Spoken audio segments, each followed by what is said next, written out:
Olá, pessoal, sejam bem-vindos a mais uma aula da disciplina de Gestão da Sustentabilidade. O tópico que a gente vai abordar nesse vídeo é sobre o Global Reporting Initiative, que é o GRI, tá? É a metodologia mais comumente utilizada nas empresas como relatório de sustentabilidade, então a gente vai abordar esses tópicos. Bom, eu vou novamente me apresentar, né? Eu sou a Sara Moirer, eu sou contadora, mestre e hoje eu faço doutorado em contabilidade aqui na Universidade Federal de Santa Catarina. Sou integrante também do núcleo, né, de o Observatório de Sustentabilidade e Governança, junto ao professor Hans, que é meu orientador desde o mestrado. Então, sobre os tópicos que nós vamos abordar aqui nessa aula em específico, vou comentar um pouquinho sobre essa introdução de relatórios de sustentabilidade, o que são esses relatórios, né? Para então eu poder introduzir justamente esse Global Reporting Initiative, que é essa iniciativa global de reporte de informações sobre sustentabilidade.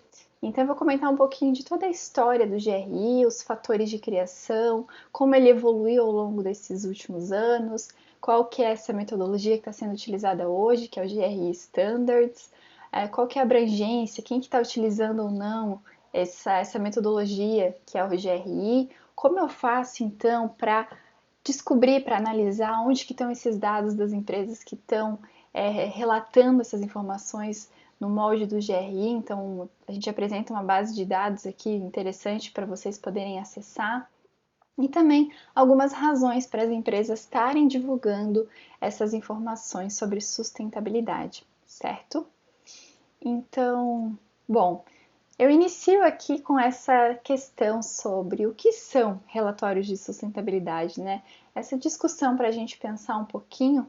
Eu vou abordar esse tópico na sequência, mas para vocês terem uma noção, a gente vai discutir um pouquinho como que emergiu essa preocupação com a gente estar divulgando informações ambientais, sociais e econômicas, né? Nós, como corporação, como empresa, por que a gente está evidenciando informações além daquelas informações financeiras de lucro, prejuízo? E como as empresas podem reportar e estar divulgando essas informações para suas partes interessadas, né? E como eu posso então consultar esses relatórios? Então, eu trago aqui uma figura para a gente pensar um pouquinho, né? Alguns anos atrás, ou até muitas empresas hoje em dia, essa é a realidade, né? O que a gente sabe realmente sobre as empresas, o que está realmente sendo divulgado para todas as partes interessadas, seja a sociedade, sejam os funcionários da empresa, sejam fornecedores, clientes e o próprio meio ambiente como um todo, né? O que a gente sabe realmente sobre aquela empresa, né? A gente sabe, na verdade, que existe muito além daquilo que a gente está efetivamente vendo, né? Existe uma parte muito maior que muitas vezes elas ficam ocultas e a gente não pode utilizar nosso julgamento para realmente reconhecer se a empresa ela está caminhando para um desenvolvimento sustentável ou não, o que ela está efetivamente fazendo para diminuir seu impacto com o meio ambiente, o que ela está fazendo em prol das questões sociais, e muitas vezes essas informações não são divulgadas, e principalmente antigamente elas não eram divulgadas. A gente só sabia realmente aquele relatório contábil, relatório financeiro. Então, existe muito além disso para ser explorado para que a gente possa fazer uma avaliação adequada do desempenho dessa empresa como um todo. Então, aqui eu vou trazer uma breve contextualização, né?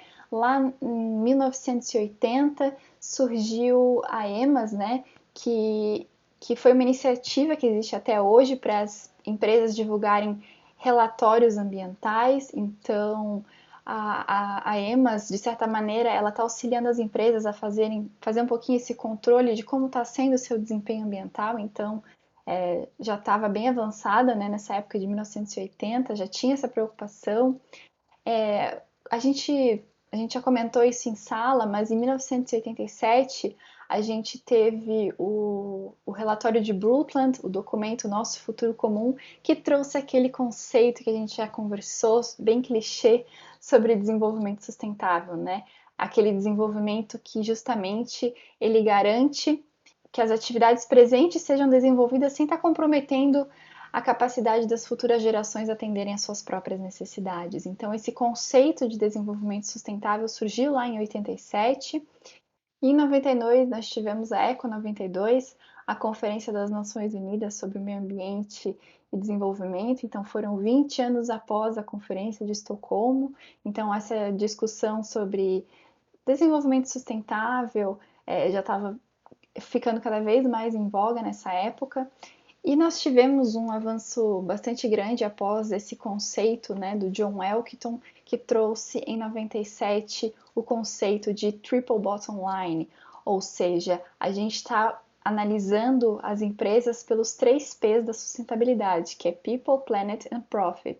Então, a gente vai muito além daquele single bottom line que tinha antigamente, que é essa preocupação apenas com o desempenho financeiro e econômico da empresa, mas a gente está aqui abarcando, além disso, o que a empresa está fazendo, qual que é o desempenho dela, o engajamento dela com as pessoas e com o planeta. Então, informações de caráter social e ambiental também. Então, recapitulando um pouquinho, a gente já conversou bastante sobre isso em sala, mas falando sobre o que é esse Triple Bottom Line, qual que é esse tripé da sustentabilidade, portanto. Então, a gente tem aquela dimensão econômica, né? Eu até trago aqui uma citação do professor Hans, de que a crise surge quando a economia ou subsistema econômico cresce de tal maneira que a demanda sobre o meio ambiente ultrapassa os seus limites. Então, essa preocupação de até que ponto essa dimensão econômica não está afetando outras barreiras, não está atingindo outras barreiras, né, ultrapassando esses limites. Então, nós temos também no Triple Bottom Line essa discussão da dimensão social. Então, a gente tem o interesse de diminuir as diferenças entre empresa e comunidade, trazendo então qualidade de vida e bem-estar humano. Então, a empresa começa a ter essa preocupação tanto com a sociedade que a rodeia, como seus próprios colaboradores e todas as pessoas envolvidas de certa maneira, ou que a empresa possa auxiliar de alguma forma. E também a dimensão ambiental, a dimensão que é relacionada aos impactos humanos no meio ambiente, visando então a preservação do capital natural. Então, como que a empresa está realmente engajada com essas preocupações ambientais? A gente sabe que existem empresas que são ambientalmente muito mais sensíveis que outras, que têm um impacto muito maior. E o que elas estão fazendo para, de certa maneira, diminuir esse impacto? Então, existe essa consciência de que, assim como as empresas elas têm uma capacidade muito grande de destruir o planeta, de estar realmente degradando o meio ambiente, ela também tem uma capacidade muito grande de estar, pelo seu tamanho, pela sua extensão, de estar tomando ações que, na verdade, auxiliem na preservação desse meio natural. Então, essas dimensões são englobadas como um todo quando a gente está falando de sustentabilidade, né?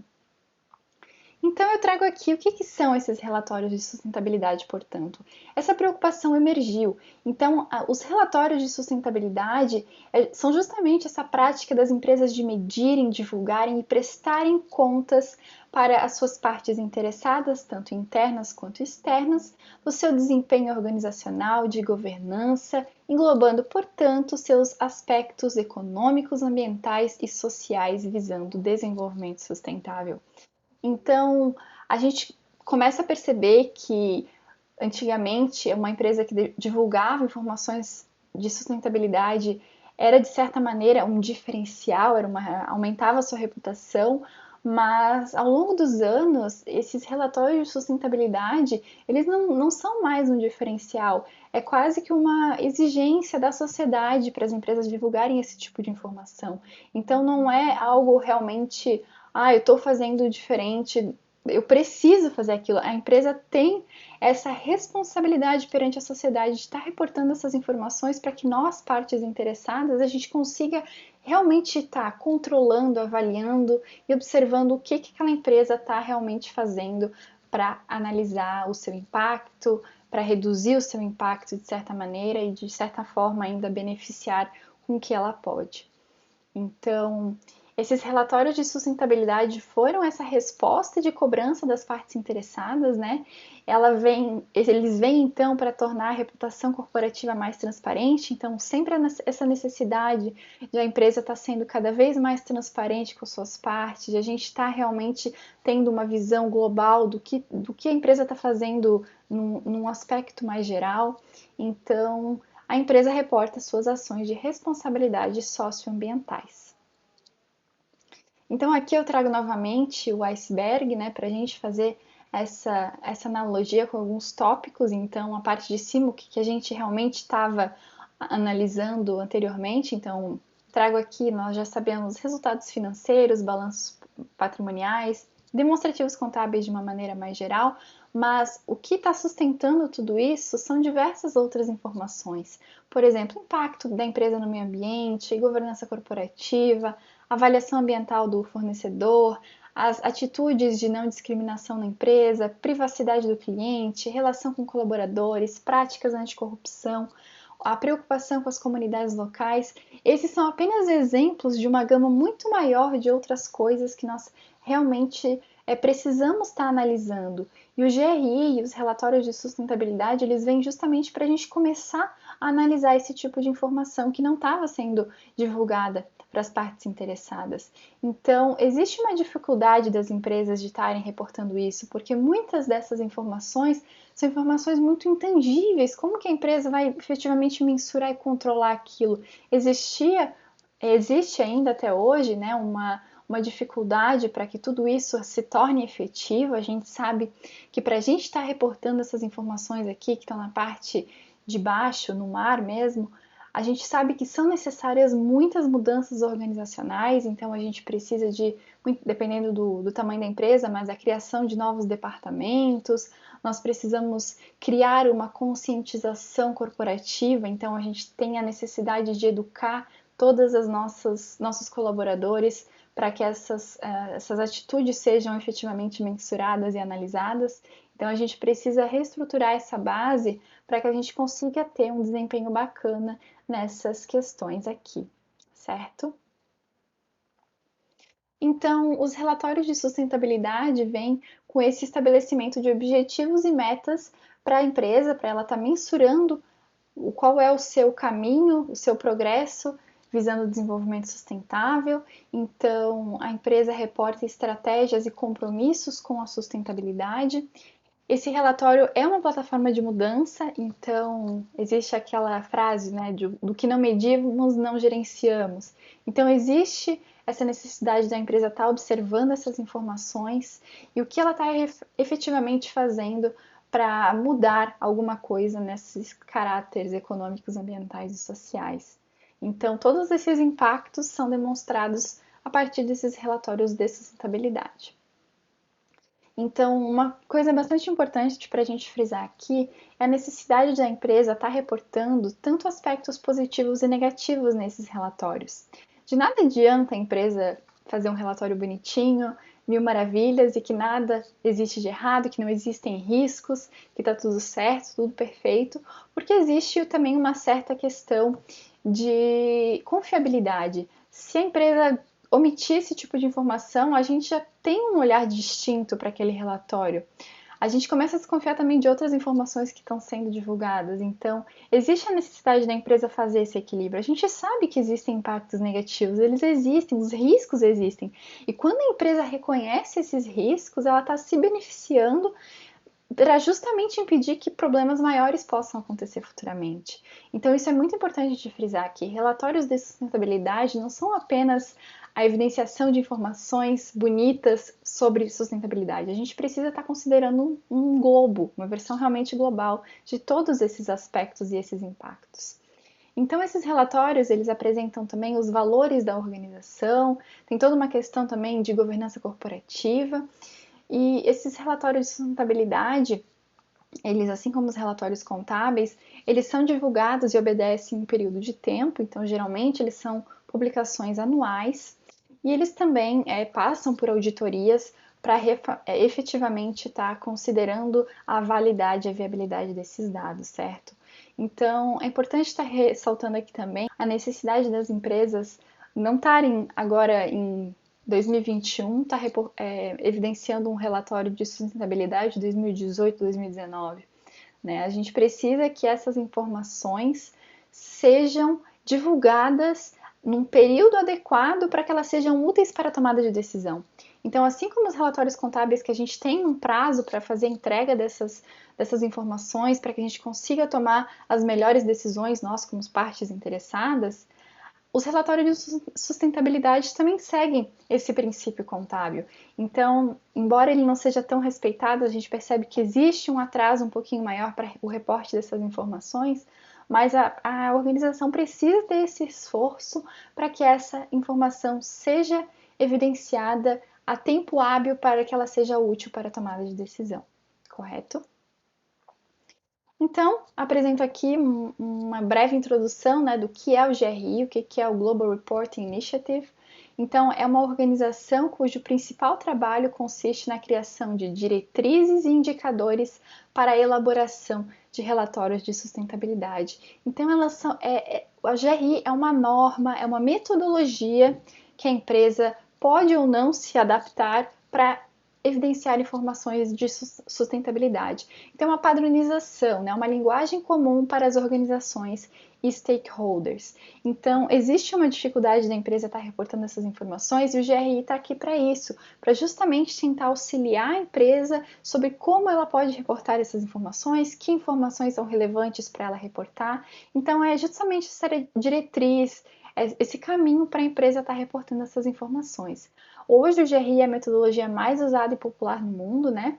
E organizações de todos os tamanhos, tipos, setores ou localização podem estar efetivamente utilizando dessa metodologia para os seus relatórios de sustentabilidade. Então não são apenas empresas de capital aberto, tá? Não são empresas de um país X e Y apenas.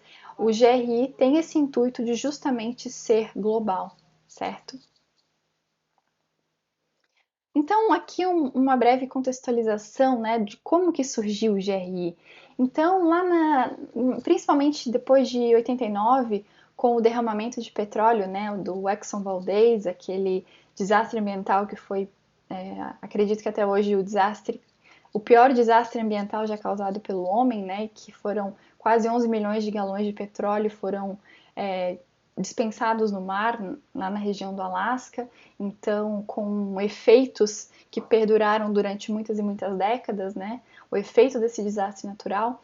Então, muitos protestos públicos surgiram após esse acidente ambiental, justamente porque as organizações, a sociedade não conseguia enxergar, de certa maneira, os impactos dessas organizações no meio ambiente. A gente precisa estar controlando e fiscalizando, até poderia dizer, essas organizações. Então, a partir desses protestos públicos, então surgem as séries que têm justamente esse intuito de estar mobilizando os investidores, as pessoas das organizações, para que esses aspectos ambientais sejam considerados também para as organizações. Então, as séries, ela junto com o Instituto Telos, ela desenvolveu em 97 o GRI. Então, o GRI foi fundado em Boston, nos Estados Unidos, tá? Com o objetivo inicial de criar o primeiro mecanismo de responsabilização para garantir que as empresas aderissem aos princípios de conduta ambiental responsável. Então, esse foi o objetivo inicial do GRI, certo? Justamente para conscientizar e para engajar as empresas a reportar informações além do que a gente tinha disponível, para a gente poder avaliar o impacto daquela organização no meio ambiente, certo? Então, em 2001, ela se torna uma instituição independente sem fins lucrativos. E como a sede do GRI surgiu nos Estados Unidos, então existia uma preocupação quanto aos conflitos com outras economias. Havia assim, esse interesse de que a sede fosse alterada de país para que realmente fosse uma iniciativa global, sem muitos interesses políticos por trás disso. Então, em 2002, a sede do GRI se estabelece na Holanda, em Amsterdã, onde está localizada até hoje, tá? Então, alguns fatores para a criação do GRI, né? Alguns fatores que impulsionam as empresas a estarem realmente engajadas nisso. O GRI fornece informações de desempenho socioambiental além do financeiro. Existia uma falta de comparabilidade entre os relatórios, então era muito mais difícil para as empresas saberem o que reportar, porque não existia essa metodologia, e nós, como partes interessadas, como que a gente vai comparar uma organização com outra, o seu desempenho ambiental e social, se a gente não tem uma estrutura, um guia para fazer essa comparação, né? Então, não existia essa comparabilidade. A questão da tempestividade das divulgações, como eu comentei, a necessidade de a gente estar divulgando a informação a tempo hábil para a tomada de decisão. Existiam diferentes estruturas para reporte dessas informações e o objetivo do GRI é que seja adaptável para os mais diversos segmentos, para os mais diversos países. Então, é realmente essa iniciativa mais global. Então, comentando um pouco sobre essa evolução do GRI, como ele é uma metodologia, uma norma, uma diretriz, ele foi sofrendo várias evoluções ao longo dos anos, né? A gente tem aqui a primeira diretriz em 2000, que era o G1. Em 2002, foi divulgada a diretriz G2, foi o ano que a sede do GRI foi mudada para Amsterdã. Em 2006 foi criado o G3, que justamente tinha o intuito de engajar um pouco mais as diversas partes, então especialistas, investidores, organização. Em 2011 a gente teve uma adaptação do modelo G3 para o G3.1, que ele engloba agora questões mais de direitos humanos, além do que já tinha, né? Então engloba também direitos humanos, igualdade de gênero. Em 2013 nós tivemos a publicação da diretriz do G4 e a mais recente, em 2016, foi o GRI Standards, essa padronização que ocorreu em 2016. Por quê? Qual que é a diferença do G4 para o GRI Standards? A partir de 2013, né, ainda, conforme os anos anteriores também, as empresas tinham uma mais dificuldade ainda de realmente como está evidenciando. Existia aquela metodologia, mas ela não era tão clara para as organizações sobre como fazer esse reporte. Então, o GRI Standards vem realmente para trazer os requisitos para um relatório de sustentabilidade ser no molde GRI, eles têm os requisitos básicos para que isso ocorra, então ele distingue o que são requisitos, o que são recomendações, então o GRI acredita que as empresas deveriam estar publicando isso, e o que são mais orientações para estar auxiliando a empresa nesse reporte de informações. Então ela faz essa distinção dessas informações na metodologia para facilitar o reporte dessas informações pelas empresas. Então, a estrutura desse GRI Standards, está só para vocês terem uma noção, ele é englobado por 3 módulos, né, universais, 3 normas universais, que é o 101, 102 e 103, e as normas específicas, que são direcionadas justamente às questões econômicas, ambientais e sociais. Então, o que acontece? No GRI 101, a gente tem a identificação dos aspectos que são materiais para a empresa. Então, nessa metodologia, está propondo ajudar as empresas a justamente identificarem, assim como na contabilidade, né, que nós devemos divulgar aquilo que é material para a organização, nós também temos que realmente, a empresa tem que fazer essa análise do que é realmente material ou que realmente não vai fazer diferença para aquele setor em específico, para aquela área em específico, tá? Então, a gente tem que fazer essa identificação, e isso está englobado no módulo 101. No módulo 102, é mais realmente a empresa tentar entender informações sobre o contexto dela e estar trazendo essas informações contextuais. E o 103 é sobre a abordagem gerencial aplicada, né? Então, quais são as abordagens gerenciais para cada tópico que é material para aquela empresa. Então, esse tipo de informação é divulgado. E também temos o GRI 200, 300 e 400, né, que são os módulos econômico, ambiental e social. E dentro de cada módulo nós temos diversos indicadores relacionados a cada um deles, né? Não vou despender tempo aqui explicando e falando de cada um deles, porque é uma lista bastante extensa, mas eles são segmentados nessas 3 dimensões do Triple Bottom Line.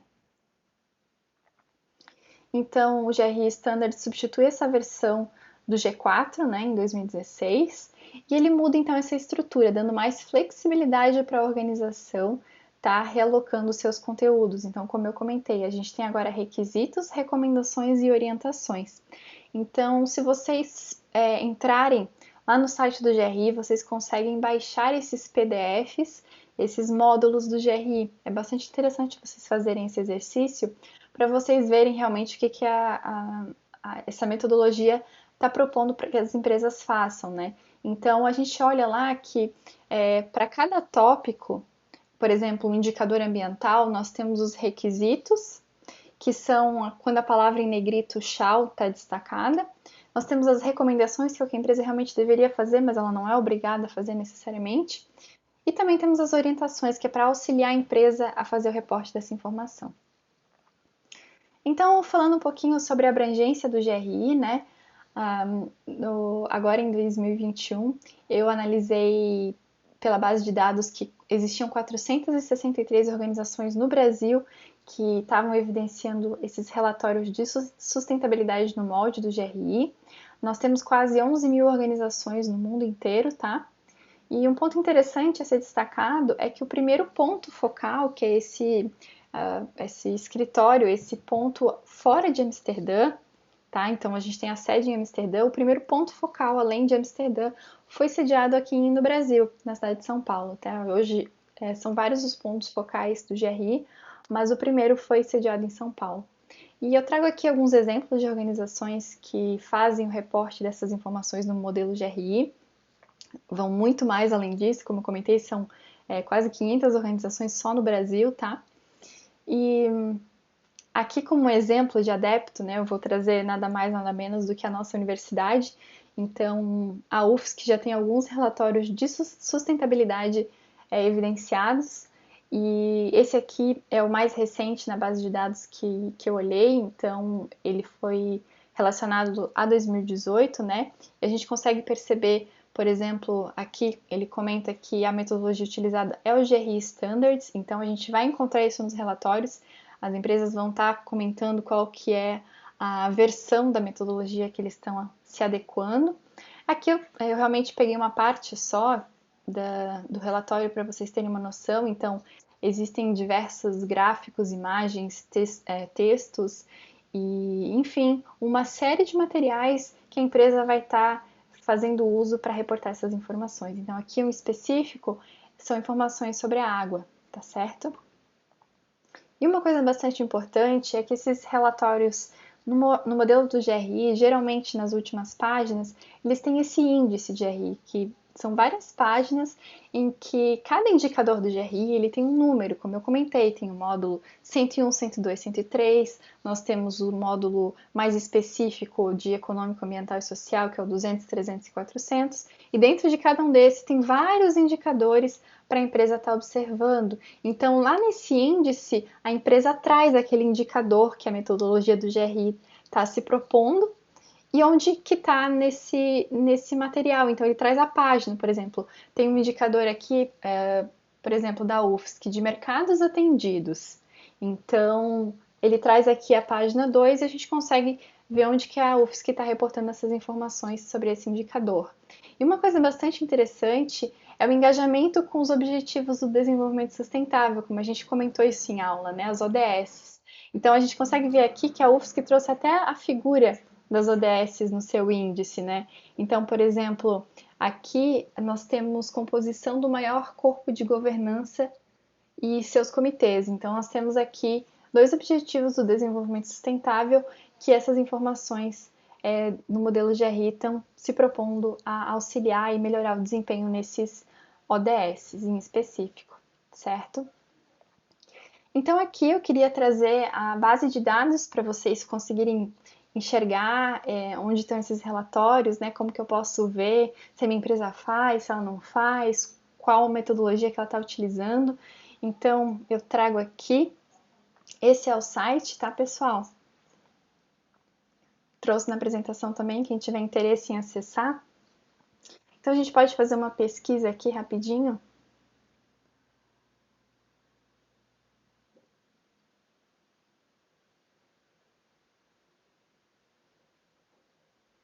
A gente vai ter todos esses filtros aqui para a gente estar acessando esses relatórios de sustentabilidade. Então a gente pode filtrar a empresa por tamanho, por setor, por país. Então a gente tem diversos países aqui, por região, por ano, e aqui é interessante comentar por tipo de reporte, tá? Então, quando eu mencionei aqueles números da abrangência do GRI, eu estava desconsiderando essa categoria aqui, que é não GRI, tá certo? Os demais, todos são metodologias do GRI pela versão que eu comentei, lembra? G1, G2, G3, o Standards, que é mais recente. E esse aqui, o Ciring GRI, são empresas que de certa maneira comentam sobre o GRI, usam indicadores, mas eles não têm aquele índice que eu mostrei na UFSC, com todos os indicadores do GRI e a página onde elas estavam localizadas. Então a gente consegue fazer esse filtro pelo tipo de reporte também, tá certo? Então eu posso colocar aqui Brasil.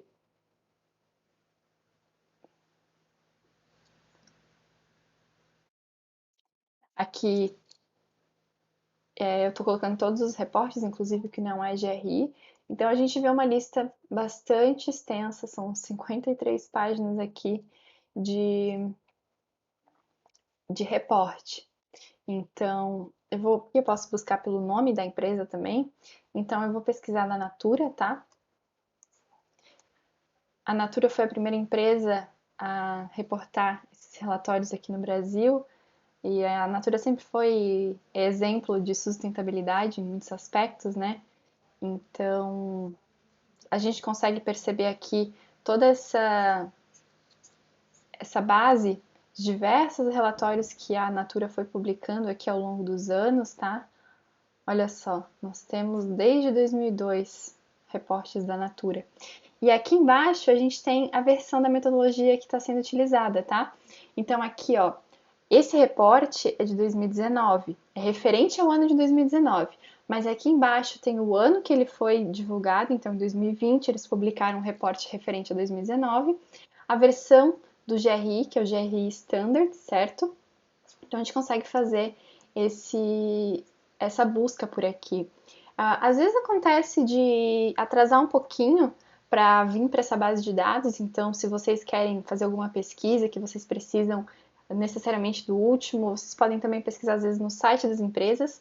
Às vezes acontece de elas publicarem no site antes de publicarem aqui, mas é um pouquinho mais difícil tu ir no site de cada empresa, analisar esses reportes, embora seja possível.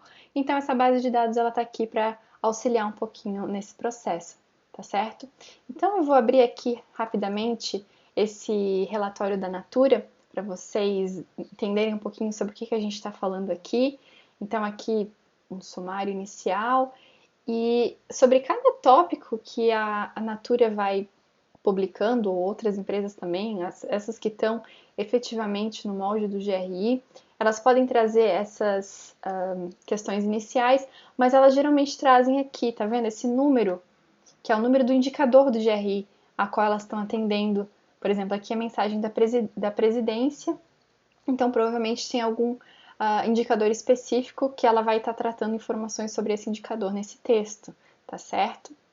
Então, a gente consegue ter uma noção bem legal aqui pelo da Natura, é um reporte de 219 páginas, então é bem extenso. Ó, por exemplo, aqui, embalagens ecoeficientes, a gente tem aqui os indicadores do GRI que ela está atendendo ao reportar essas informações, e essa informação está bem visível aqui para as partes interessadas conseguirem analisar essas informações efetivamente. E aqui no final, o que eu queria que ficasse fácil de vocês perceberem é aqui, ó. Isso que eu comentei, ó, o índice de conteúdo do GRI. Então, lá no finalzinho, a Natura está trazendo esse índice com os indicadores, certo? E as páginas que eles estão, que está inclusa essa informação. E às vezes eles colocam algumas observações, tipo omissão de informação, justificando, né? E aqui também elas trazem, a Natura traz, assim como a UFSC, os objetivos do desenvolvimento sustentável que ela está beneficiando e, de certa forma, engajada quando ela está fazendo aquelas ações em prol daquele indicador, certo? Então, aqui tem o link da base de dados para quem quiser dar uma acessada. Fiquem bem à vontade. E aqui finaliza com algumas razões para a gente estar divulgando o GRI, né? A gente, organizações. Então, o GRI, ele auxilia que as empresas identifiquem os riscos e oportunidades das suas atividades. Então, isso é muito importante. É muito mais do que estar evidenciando informações para as partes interessadas, mas estar reconhecendo e gerenciando seus riscos para evitar problemas maiores futuros. Então, o GRI também ele melhora a reputação e a fidelidade daquela marca. Ele gera maior compreensão aos interessados sobre o desempenho tanto financeiro quanto não financeiro, principalmente esse diferencial de a gente ter o não financeiro. Ele é um padrão de referência e avaliação de desempenho, então, como padrão de referência, a gente consegue fazer aquele benchmarking, aquela comparação entre empresas do mesmo setor, como que elas estão se desempenhando também nessas questões ambientais. Então, até como investidor aqui, a gente tem essa necessidade, a gente está além dos relatórios financeiros, a gente está olhando essas informações também, porque nós, investidores, também gerenciamos os nossos riscos. E essas informações também devem ser levadas em consideração para a gente tomar uma decisão, certo? Então, esse GRI ele influencia também na estratégia e política de gestão de longo prazo. Como qualquer tópico que a gente estaria abordando sobre desenvolvimento sustentável, existe esse enfoque sempre ao longo prazo. Agradeço a atenção até aqui, me coloco à disposição para qualquer dúvidas, ou se quiserem trocar alguma ideia, meu e-mail está disponível aqui. E gostaria de reforçar para vocês olharem as tarefas no Moodle, que vai haver uma tarefa relacionada a esse tópico. Muito obrigada!